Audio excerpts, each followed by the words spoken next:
una comisión con 3 ponencias. A Jorge Fujimi está seguro en el Congreso, pero vamos a cambiar el orden de las exposiciones porque están presentes los doctores Héctor Riveros y Nicolás Tello Gonzalo.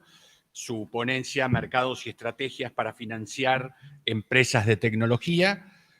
Su ponencia está entre las páginas 415 y 420 del tomo 4 del libro de ponencias.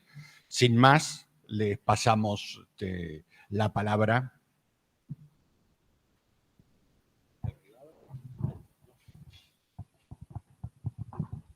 Buenos días. Para comenzar, nosotros consideramos que hay que empezar haciendo una diferenciación entre lo que son las empresas de tecnología y las empresas de base tecnológica. Porque la empresa de base tecnológica es aquella que se dedica a brindar un servicio concreto, como puede ser el comercio, y utiliza la tecnología para poder ejecutar esas actividades, a diferencia de una empresa de tecnología que se dedica a transformar digitalmente determinados ámbitos donde, por ejemplo, Globant le da el servicio al Banco Itaú de, a través de un servicio de home banking, poder conectarse de manera ágil con sus usuarios. O por el otro lado, las empresas de base tecnológica como Mercado Libre ejerce el comercio electrónicamente y utiliza la tecnología para ese tipo de actividades. ¿Qué sucede? Muchas veces estas empresas tienen en común características que convierten a la inversión, a la idea de invertir en algo muy tentador, porque todo ese alcance ilimitado en materia geográfica, en materia de cantidad de usuarios, empieza a prometer una especie de crecimiento exponencial de aquello que invirtieron inicialmente. Un crecimiento sostenido y aceleradísimo que le permite a algunas de estas empresas, ya sea de tecnología o de base tecnológica, alcanzar una evaluación de $1.000 millones en un tiempo récord casi imposible de imaginar, como es la existencia de un unicornio. Es por eso que estas empresas reciben el nombre de empresas unicornio. Ahora bien, 4 son las etapas que debe atravesar estas empresas que buscan financiamiento. La primera etapa se llama presemida, que es cuando el capital lo aportan los mismos founders, que suelen coincidir con los socios también. La etapa semilla, cuando el capital es aportado ya sea por aceleradoras, incubadoras o capitales privados. Luego nos encontramos con la emisión de acciones y por último la salida a la bolsa. Una vez atravesadas la primera y segunda etapa, nos encontramos con la emisión de acciones, que si bien le permite a estas empresas crecer económicamente, también nos encontramos con el problema de que implica una dilución tanto en el poder político como en el porcentaje accionario de los fundadores.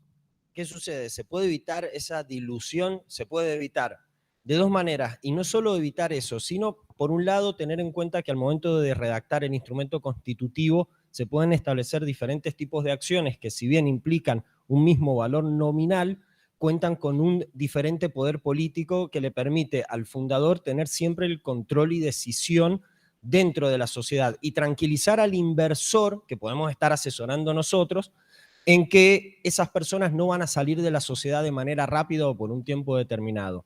Pero si estuviéramos asesorando a un inversor, por ejemplo, también deberíamos aconsejar la presencia de un Vesting Founder Agreement, que implica la existencia de un acuerdo entre fundadores en no salir de la sociedad dentro de un tiempo determinado, poder tener esa tranquilidad del inversor y también evitar situaciones como se presenta muchas veces en algunas empresas como son el pump and dump, donde se inflan acciones, los fundadores salen y quienes invirtieron se encuentran con desconocidos que no son esas personas en las que confiaron al momento de invertir. Siempre dice Manuel Tanoira, las personas invierten en las personas, no en la idea o en el modelo de negocio, y es esa la tranquilidad que hay que darle al inversor en cuanto a cómo se lleva adelante el proceso de éxito. Ahora bien, ¿qué pasa con aquellas empresas que han logrado emitir acciones, pero que no cuentan con la suficiente envergadura para afrontar todos aquellos requisitos legales o formales que implica una salida a la bolsa? Nos encontramos con un punto intermedio con la existencia de los mercados privados, también llamados OTC, que son aquellos que le permiten a estas empresas de tecnología o base tecnológica financiarse, crecer económicamente, mediante una negociación extrabursátil y sin intermediarios de acciones, bonos y divisas. Si bien en Argentina estos mercados privados no se encuentran regulados por la bolsa, sí existen y se encuentran reconocidos y generalmente son aquellos en los que interviene un banco de inversión y una empresa que busca financiamiento. El tema es cuál es el mercado ideal para optar por una inversión o hacia dónde tenemos que apuntar si estuviéramos asesorando tal vez un emprendedor del sector tecnológico.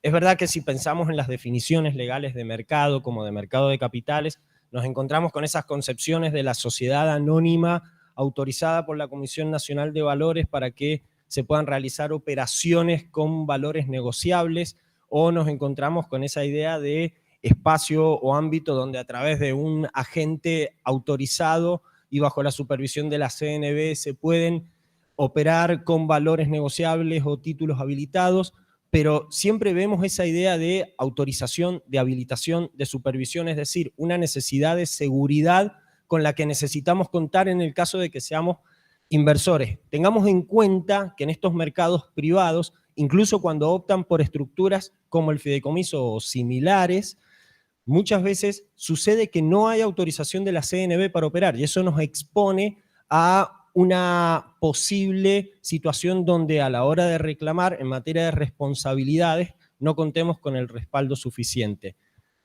¿Qué queremos transmitir nosotros? Podemos ser abogados del sector tecnológico, de emprendedores o abogados de inversores.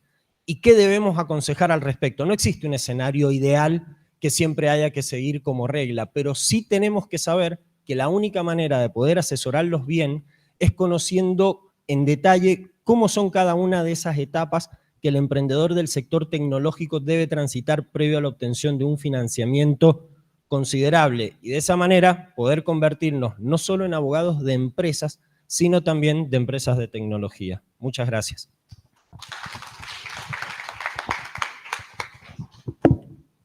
Como la temática de esta ponencia no tiene que ver con la de Jorge, a pesar de que están agrupadas, simplemente vamos a reconfirmar los doctores María Silvia Gómez Bausela, ¿está?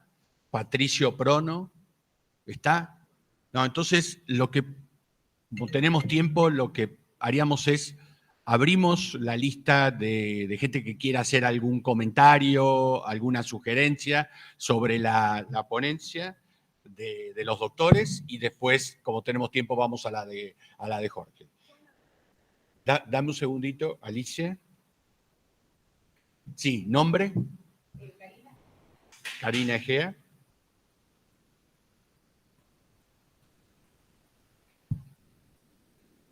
Patricia González.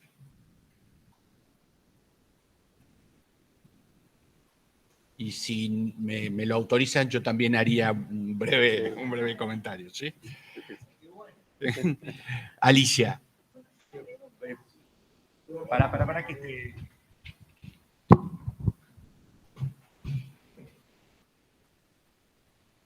Bueno, porque estamos aprendiendo todas estas cosas que son muy novedosas, pero que tenemos que ayornarnos porque si no nos vamos a quedar en el camino. Pero entonces yo tomo lo último que vos dijiste, que nosotros necesitamos conocer el negocio, ya sea tanto el inversor como el que está constituyendo la sociedad, porque ustedes analizaron distinto. Y vos me dijiste, ¿cuáles son todas las etapas? Y bueno, ¿podés ampliar un poco más en eso último que vos, porque en qué etapas, o sea, brevemente, ¿cómo se diferenciarían? O algo básico como para entenderte. Terminemos la ronda de pasando para atrás, Alicia. Gracias. Bueno, excelente la ponencia. Yo solamente te agregaría algo. Creo que es muy importante y uno de los grandes problemas que tenemos es el tema de definir lo que es oferta pública y oferta pública irregular. Sí, lo que es oferta pública y oferta pública irregular. Porque el gran problema que hay en todos estos mecanismos es específicamente la problemática que hay por la difusión pública de los valores negociables cuando los mismos no están autorizados. Entonces, en todo este estadio, más allá después de llegar al tema de mercado, en el profesional y en el abogado y en el empresario, el tema de establecer cuál es el límite, ese límite tan claro que tiene la ley de mercado de capitales y que muy bien lo va siguiendo la CNB en todo lo que es toda su, vamos a decir, doctrina administrativa de oferta pública irregular, en qué punto y en qué momento la empresa, el banco o los inversores y el abogado y los asesores tienen que tener la precaución de no entrar en la infracción de la oferta pública irregular cuando están haciendo operaciones privadas. Porque ese es el primer punto en donde yo me tengo que repensar como asesor, me tengo que sentar y le tengo que decir, ojo, cuidado con la página web, cuidado con los mails, cuidado con la difusión pública. Porque ese es el punto de inflexión entre lo privado y el régimen de oferta pública. Una vez que yo paso ese límite y yo he estado ya en el punto donde el valor negociable que yo le tengo de la empresa, deseo hacer una oferta pública, recién ahí tengo otro problema, que es el que creo que acá en los congresos de societario en algún momento tendremos, yo hice una ponencia también sobre tema de SPACs y acciones, porque estoy convencida que es el punto que nos debemos todos el tema accionario de oferta pública.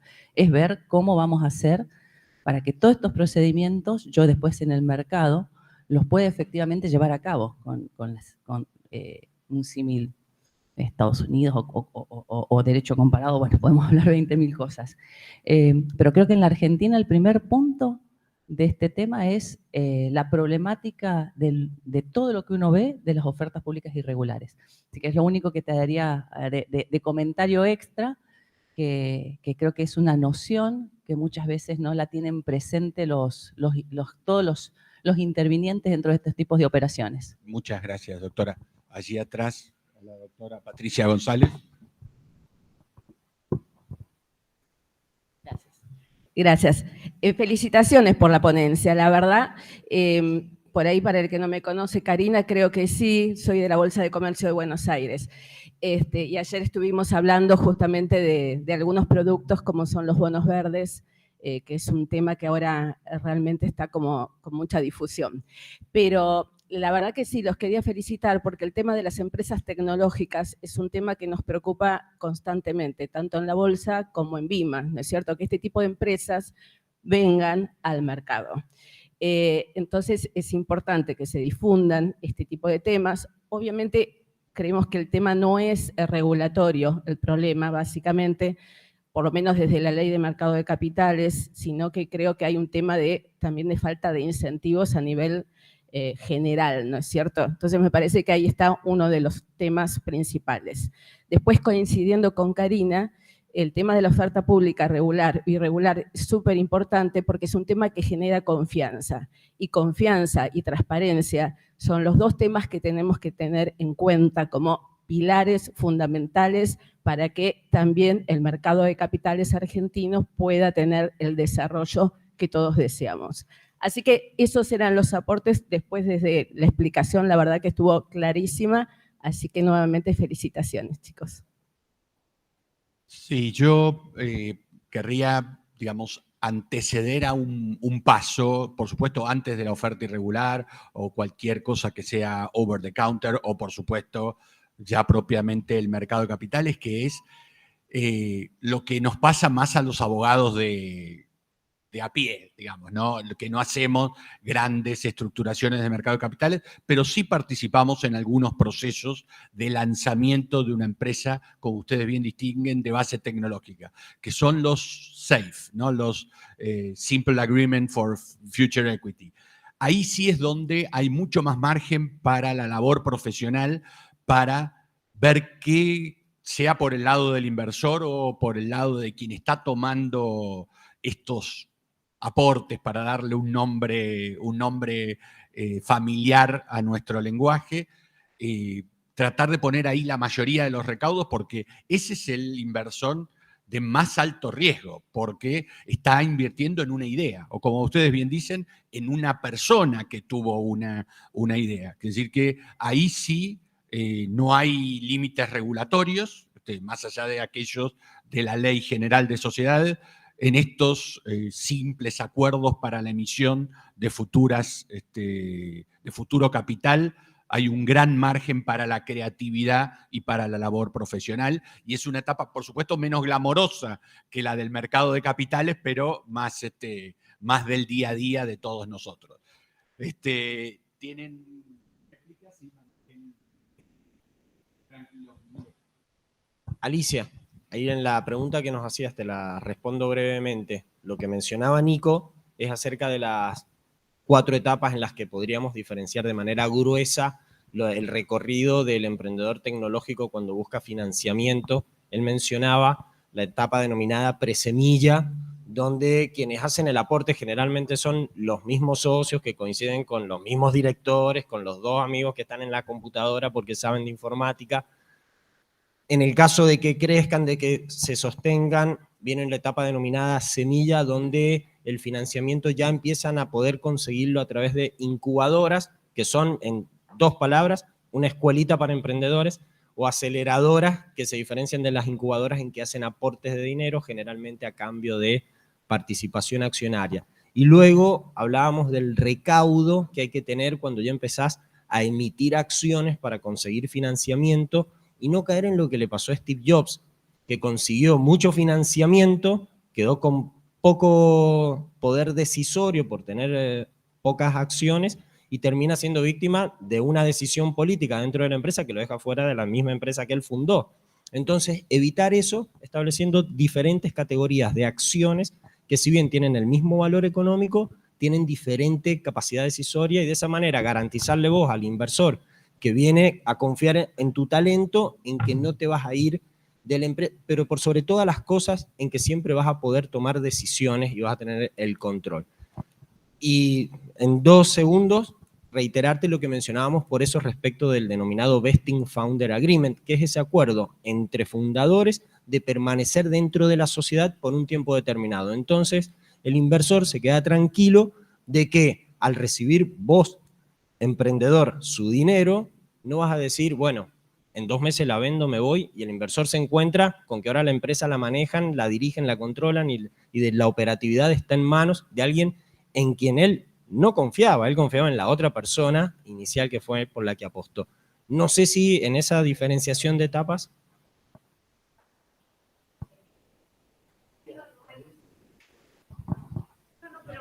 Estamos en tiempo.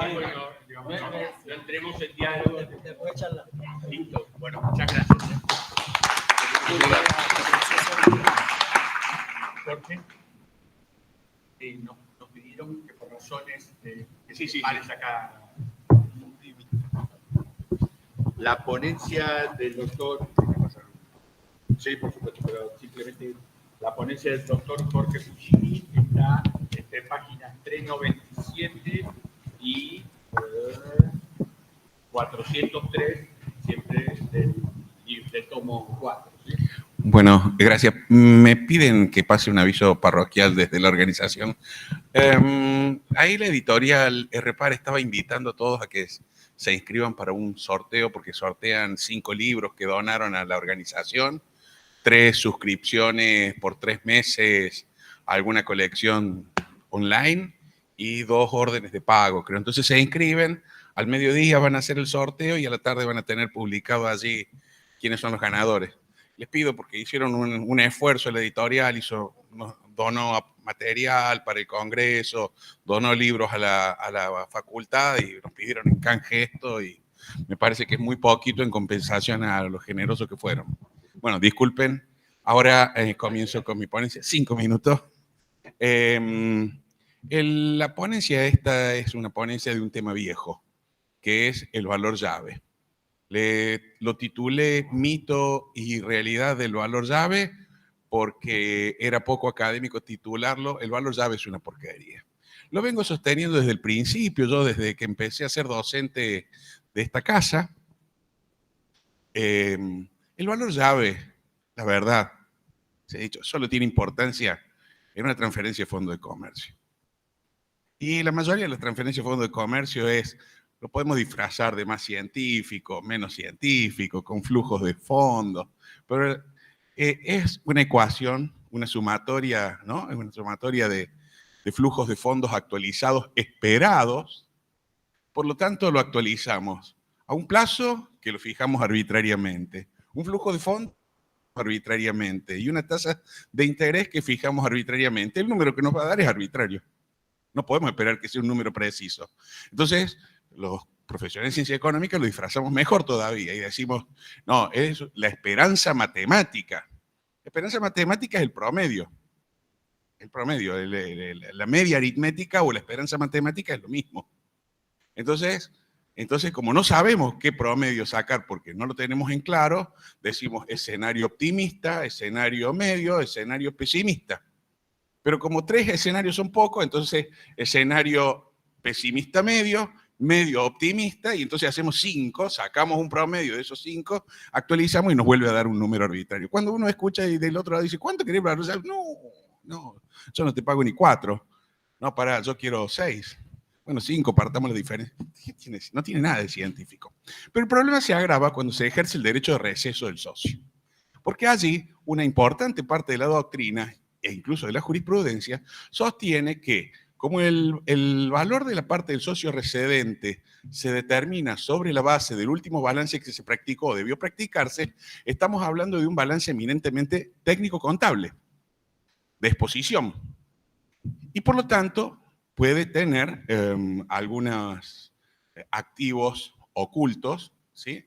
O reservas ocultas que pueden incidir negativamente en el valor de la parte de ese socio. Entonces, muchos dicen, bueno, hay que incluir el valor llave. No, y el valor llave no se debe incluir. No es que no se puede, no se debe incluir. Porque el valor llave, en definitiva, si la sociedad se liquida y se liquida por las buenas, digo, ¿no? Por ejemplo, por vencimiento del plazo, ese valor llave, nadie va a recibir nada de valor llave. Y si un socio, el socio recedente, recibe una compensación por el valor llave, los socios que se quedan no cobran valor llave. Les propongo algo si el valor llave existe, véndanlo.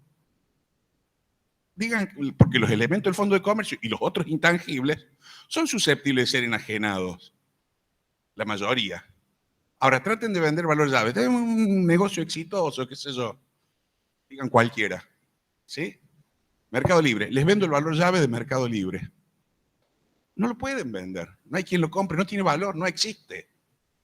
En consecuencia, todas las construcciones que se hacen en torno al valor llave tienden a hacer realmente soluciones mágicas que en definitiva lo único que tratan de hacer es de compensar los problemas que se generan por las normas de evaluación técnico-contable de subvaluación. Es decir, la creación de reservas ocultas.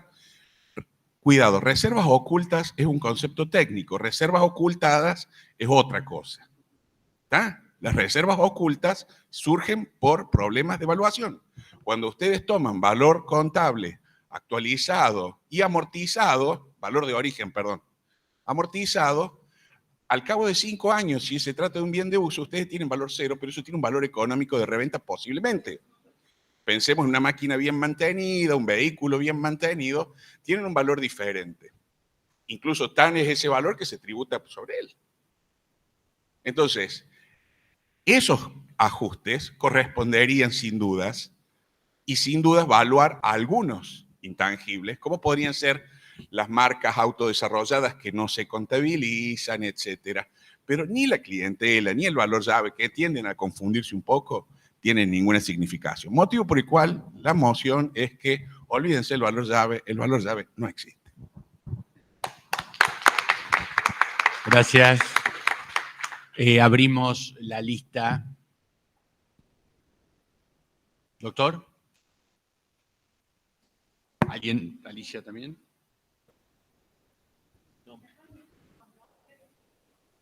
Los nombres. Raúl Nisman. María. Estoy coqueto, estoy sin los anteojos, no veo, apenas veo las manos que se mueven.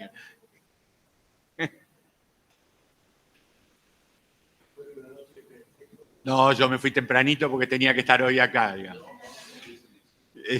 Bueno, listo, cerramos la lista de quienes quieren hacer comentarios. Raúl. Sí, gracias. Gracias, Jorge, por ser tan contundente, ¿no? Lo que pasa es que el valor llave ha quedado hoy disimulado dentro de los valores inmateriales. Yo me acuerdo en los conversatorios del ARCA, antes del tema concursal, que a mí me tocó hablar del tema de los inmateriales, y conté los dos ejemplos, uno de Córdoba, Georgalos, con la marca Mantecol, y el otro Mercedes-Benz cuando se incorpora en la bolsa de Nueva York asociada con Chrysler, sobre los costos de desarrollo de los nuevos modelos, que en Europa se activan y en Estados Unidos dicen hasta que el auto no salga y no se haya vendido un número mínimo. Bueno, sí, creo que Jorge tiene razón, es decir, si le ponemos tantas hipótesis, el resultado es hipotético, claro. Si todo es, me parece que la tasa de retorno. Yo intervine en la venta de tubos Transeléctrica en Córdoba también. Y ahí la gente que lo asesoraba a los compradores también me pidió que haga el flujo de fondos futuros. Dije, díganme qué tasa pongo en Argentina. ¿Qué tasa pongo en Argentina? ¿Qué le puedo prometer al inversor? Bueno, compraron lo mismo, pero compraron después que PEC les hizo un contrato formidable de compra de transformadores. Nada más quería acotar esas experiencias de cada uno. Gracias. Alicia. Ahí te están trayendo el micrófono, Alicia. Estoy y no estoy de acuerdo. ¿Sabes por qué me voy a poner los lentes? Porque, a ver, estoy de acuerdo en que el valor llave se confunde con el intangible, porque fíjate que el valor llave dice, integra el patrimonio social, importa un valor económico que responde a la realidad económica del afianzamiento de un determinado negocio en marcha. Y me parece que esa definición es más una definición para los valores intangibles o inmateriales que para el significado de valor llave. Claro, pero fíjate vos que si nosotros vamos al análisis técnico que vos hiciste, estoy de acuerdo. Ahora, el común de la gente entiende por valor llave el valor intangible, que es la potencialidad del negocio. Y la potencialidad del negocio se oculta detrás de, yo voy a seguir insistiendo, el balance histórico, contable, de acuerdo a las normas técnicas de contabilidad, no sirve para nada. Primero, porque es diferente al balance financiero, es diferente al balance fiscal, es diferente al balance de administración. Entonces, si nosotros tenemos que sacar el valor de un ente por el valor contable histórico, yo tengo que incorporar el valor de la potencialidad del negocio. Ese que vos dijiste que está oculto y que es hipotético. Claro que es hipotético, porque fíjate vos, cuando yo estaba en Rosario Central, el valor intangible de un jugador era 1, y si a la tarde jugaba un partido y se rompía la pierna, a la noche no servía para más nada. O sea, ese potencial de valor, por eso está prohibido por las normas contables asignarle un valor al jugador, que ese valor que tiene realmente en la transferencia del jugador. Ahora bien, si tengo que irme estrictamente al significado, estoy de acuerdo. Pero de alguna manera nosotros le tenemos que asignar un valor a la potencialidad del negocio que tenemos a la vista. Y con el balance contable, no. Tenemos que buscar otra manera. Gracias. Ah, no, estabas vos primero. Sí. Bueno, gracias. Me robaste la mitad de mis palabras, Alicia. Jorge, sos contador y sos abogado. Hoy hablaste como contador. Ponete el traje de abogado y para los abogados negociar con el valor llave a veces suma, dependiendo a quién asesoramos, ¿no? Casualmente ahora estoy trabajando, estamos comprando una parte de una heredera en una sociedad de familia en provincia de San Juan, que tiene 100 años en el mercado, una marca súper reconocida. Supo ser fábrica industrial, ¿no?, de bicicletas, hoy por hoy importa porque no tienen otra opción, pero aún así es una empresa muy fuerte, y la verdad que la pelea está por el valor llave, y todavía estamos ahí negociando cuánto vale para vos y cuánto vale para nosotros que nos quedamos, ¿no? Tuve la posibilidad de participar también en otro conflicto societario donde 2 hermanos se quedaron, la decisión fue quedarse con los bienes bienes de uso, con algunos inmuebles, y el hermano mayor dijo, quédate tranquilo, yo me quedo con el negocio, que de acá a 5 años lo hago crecer por 10 y voy a superar el patrimonio que se dejan ellos, ¿no? Entonces, suscribo lo que dice Alicia en relación a la potencialidad que tiene de generar algún intangible, que tiene que ver con una marca y demás. Y en lo particular, cuando tuve que redactar alguna cláusula o definir algún proceso de evaluación, también como dijo allá el colega, el congresista detrás, simulamos algunos flujos de fondo a futuro, en algunos casos tomamos 3 o 5 ejercicios, y también por pura emocionalidad se fijó un 10, un 20% más, como para satisfacer a la persona que se quería ir. Pero bueno, en definitiva, Jorge, la pregunta, hablaste como contador, al menos yo lo vi así, ¿qué diría Jorge el abogado en medio de una negociación? ¿Metería el intangible, el valor llave para negociar o no? María. Bueno,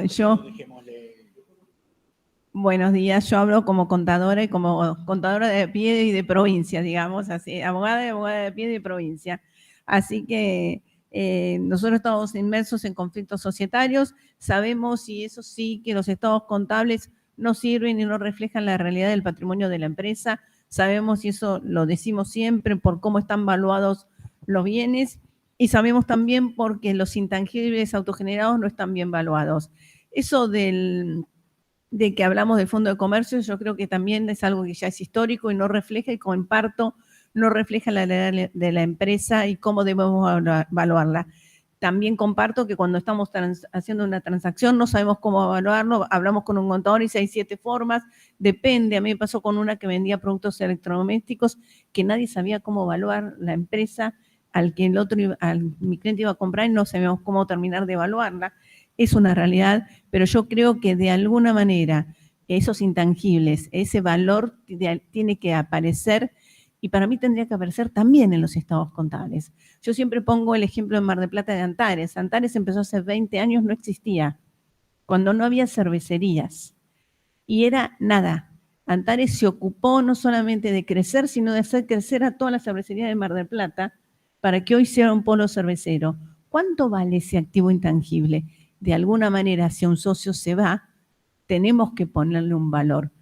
Y para mí no es el valor del Fondo de Comercio, sino tendría que estar reflejado de alguna manera también en los estados contables para que los estados contables sirvan para el derecho de receso y no estemos inventando cosas en el derecho de receso, inventando la prima. Esto tendrían que reflejar los estados contables, sinceremos estados contables, sinceremos el derecho y hagamos algo armónico, hablemos de algo lógico. Y vuelvo a decir, es aquí, es ahora, es en estos congresos donde tenemos que solucionarlo. Gracias. Gracias, María. Te hago algunas preguntas cortas. Por supuesto que lo dijiste muy rápido en la exposición por razones obvias, pero siempre te estás refiriendo al valor llave autogenerado, ¿no? Porque excepcionalmente, a veces en algunas transacciones, a pesar del impacto impositivo, el comprador paga un valor llave y entonces ahí sí va registrado al libro. Digamos, para aquellos que no leyeron la ponencia, esto está claramente expuesto en el trabajo, ¿no? Pero te hago 2 preguntas. Y también del texto de la ponencia está claro que con la ley dada vos no considerás que el valor llave debería ser incluido a los fines del cálculo del balance especial o el último balance en el derecho de receso. Esta es la primera pregunta, estando tan mal tratado el derecho de receso y pagadero en un país inflacionario, si tuvieras que redactar el artículo, el 245 creo, ¿incluirías algo que contemple algo parecido al valor intangible de cuántos, digamos, el EBITDA de cuántos años se incluiría en ese contrato? Y para tratar de forzar una respuesta, te doy el ejemplo de el artículo 48 de la Ley de Concursos, en su pésima redacción de 1995, hablaba de que la evaluación del 100% del capital social era conforme valor libros o valor contable, no me acuerdo libros. Y en el 2002, la no tan mala habla de valor real de mercado, con lo que claramente, y además lo dice incluyendo los intangibles, no distingue entre intangibles generados, adquiridos o autogenerados. ¿Qué harías como legislador, especialmente frente a lo poco atractivo que es para el socio residente suicidarse y cobrar a un año el valor que resulte del receso? ¿Sí?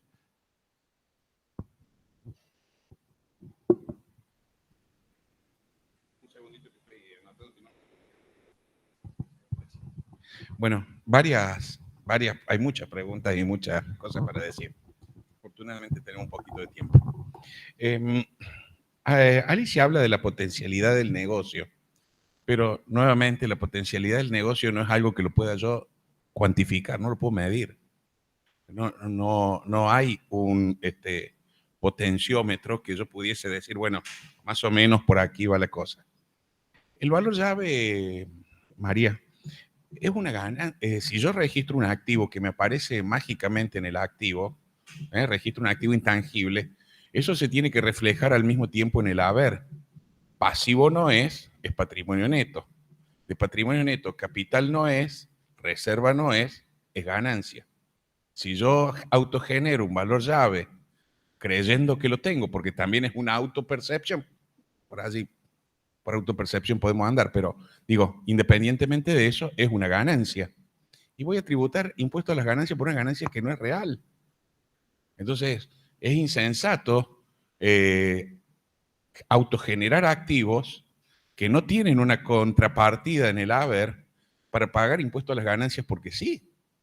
Es decir, además de que en definitiva lo que estoy haciendo es una maniobra de aguamiento de capital vía patrimonio neto. Entonces, no debo contabilizar. Están muy bien las normas contables en ese sentido. Ahora, sí tiene valor, en cambio, y lo dije, el valor llave sí tiene valor y tiene sentido cuando hablamos de una transferencia de fondo de comercio o cuando hablamos de la cesión del 100% de un paquete accionario. Entonces, o incluso hasta diría de un paquete mayoritario, por no decir un paquete del 100%. Pero allí sí tiene sentido porque allí sí podemos hablar de todo lo que implica la empresa en marcha, que todos sabemos, y eso todos lo sabemos, que es mucho más que la suma de sus activos, bien contabilizados o mal contabilizados. Como sea, esta es la forma.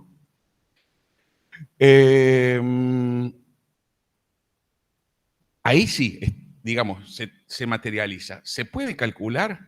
Raúl Lehmann acaba de explicar las enormes dificultades que hay, pero aún así, con ciertas justificaciones y con todos los reparos del mundo, teniendo en consideración que estamos en la República Argentina, en vez de poner 5 escenarios, ponemos 15 y bueno, tratamos de ver, en algún le vamos a atinar razonablemente y tratando de promedio la desviación va a estar dentro de lo que es una distribución normal estadística. No vamos a equivocar, pero con márgenes.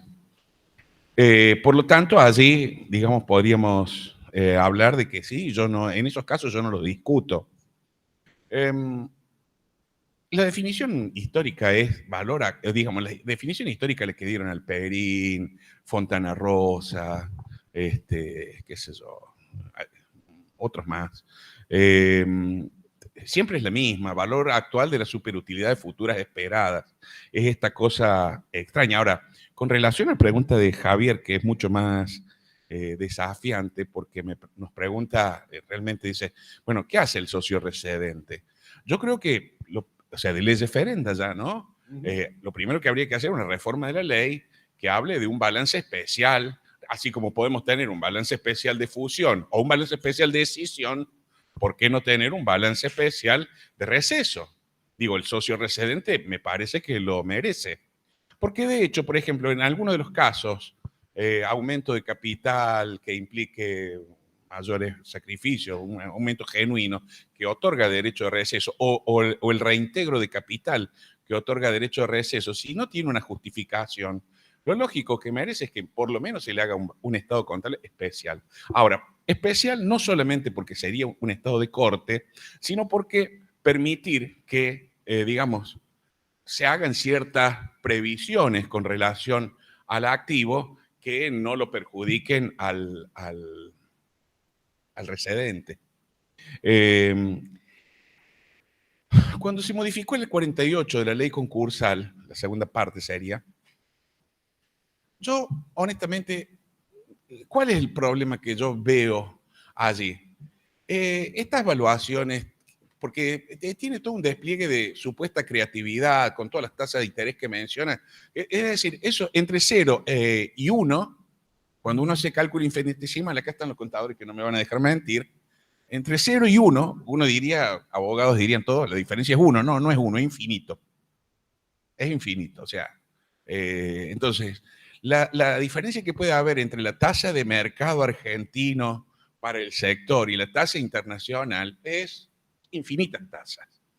Ya tiene un problema por ese lado. Y después, cuando se pone creativo en cuanto a eso, no contempla que estamos frente a un salvataje de una empresa concursada que no le fue aprobada la propuesta.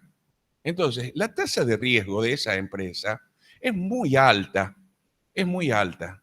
No hay ni siquiera la intención de darles la oportunidad. Los acreedores están diciendo, preferimos el dividendo liquidatorio antes que la propuesta que ustedes nos están haciendo. ¿Por qué? Porque consideramos que la propuesta de ustedes es inviable. Y si la propuesta que están haciendo es inviable, porque la empresa es inviable. Y si la empresa es inviable, no hay valor ya. Al menos así lo veo yo.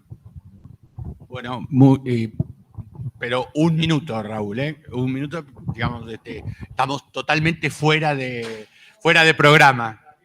No, sí, dale, nos queda un minuto, dale. No, quería contar que en medio de la pandemia se cambian las normas contables, ¿no? Las NIC no existen más. Entonces pasamos a las NIF, es decir, en vez de las normas internacionales de contabilidad, hoy tenemos las normas de información financiera. Y el valor de empresa en marcha desaparece y aparece el nuevo criterio de empresa en funcionamiento, que es qué sectores de las empresas han quedado vivos después del COVID-19. No la empresa como un todo, sino si ha quedado algo armónico, que pueda valer ya no como empresa en marcha, sino en funcionamiento, es decir, que siga viva. Nada más. Bueno, muchas gracias. Cerramos en horario. Gracias especiales a los ponentes, ¿sí? No, bueno.